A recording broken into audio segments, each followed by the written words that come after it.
somebody else already has it. So we found out there's actually one restaurant, my lovely El Salvador.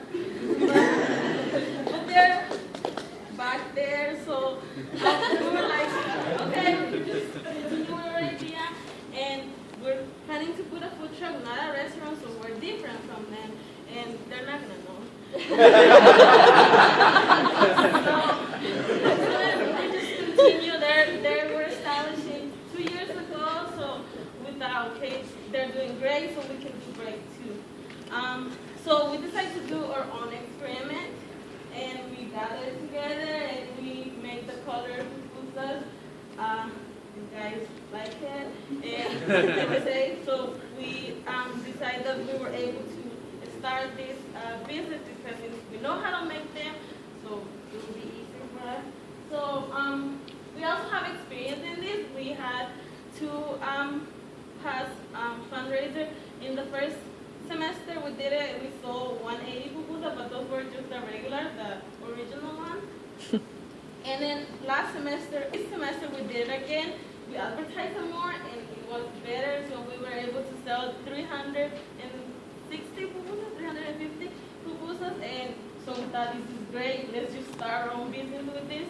And so we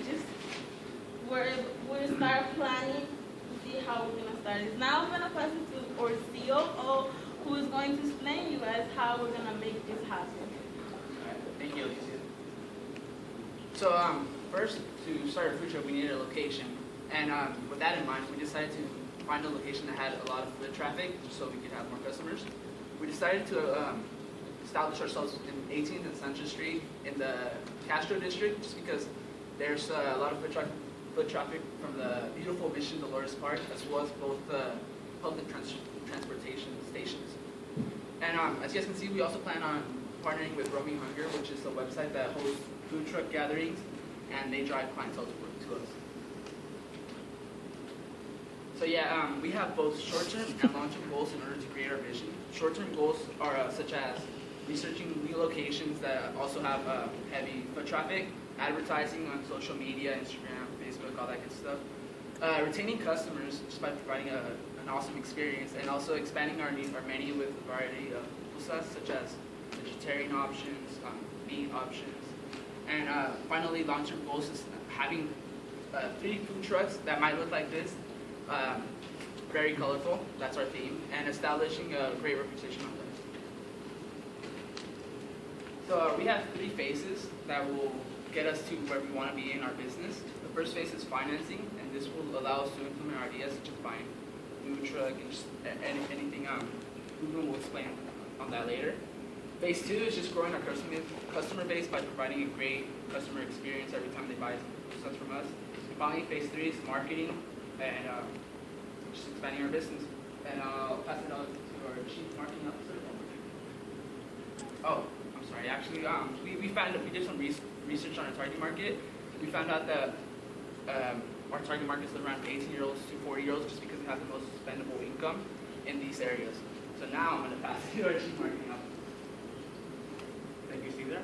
So we're going to be using integrated marketing tactics. So through email, we're going to be using MailChimp for our email marketing campaigns. And so we'll be updating our subscribers on where we're going to be located throughout the city. And that's also going to be adjacent to Roaming Hunger, so they'll know where our location is on real time. And also we'll be using the email for catering inquiries. So if they want to have us at an office event or like at a local party at their house, we'll have our customers available to that. We're using the Facebook like page and the Twitter account. We're going to be using it for posting announcements such as sales promotions.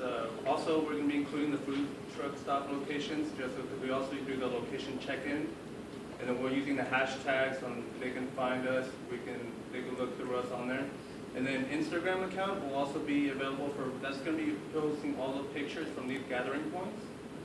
And then for Roaming Hunger, as Cesar mentioned, that's going to be used. We're going to be partnering up, so they'll be able to find us where we're also going to be stationed at, since we'll be starting off at the food truck, and we'll get some advertising through there. One thing though to also mention is that for Roaming Hunger, since we'll be partnering up with them, we're going to give them 10% of our sales, and that's just going to be our only external source of marketing, since most of it's going to be internal for the time being. And then as Cesar also mentioned Yelp. We're going to be using it for reviews to hear from our customers about a service and food. And then the next slide here, we're going to be incurring a zero cost of advertising because since we're still starting off, we can focus on doing the promotions ourselves. And also the pictures that we have here. So we took the initiative to create a Facebook like page, and within 24 hours, we already received over 184 likes, which is pretty good. And then just like the logo, then you have the background picture. Just shows how our growth ended up over here. So we got really good reviews about the Facebook page, and everyone liked the idea.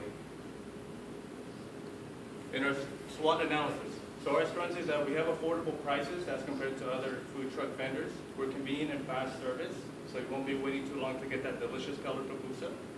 And the vibrant color of the pupusas will help us stand apart from our competitors. One weakness though is because we will be a food truck, we'll be operating during the day, is during lunch and business and dinner hours. So there will be some customers that maybe are in school or during work that they can't reach us, or especially since we'll be located in one specific spot of the city. But that gives us an opportunity for these catering jobs. So so they can find through other customers, we can reach through from our clients to see if they they'll be tasting the pupusas, so they'll spread the word. They're like, oh, you should really try these pupusas, they're really good. So it's just spreading the word through word of mouth.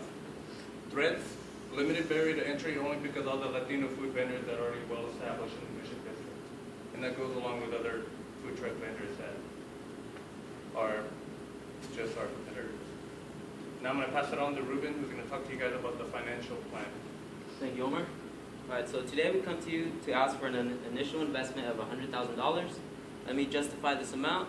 As you can see, our startup cost is going to equal about $52,000, which will include our equipment, all the necessary permits and licensing, our insurances as business insurance and vehicle insurance, and other necessary equipment such as pots, pans, and dishes. Continue on.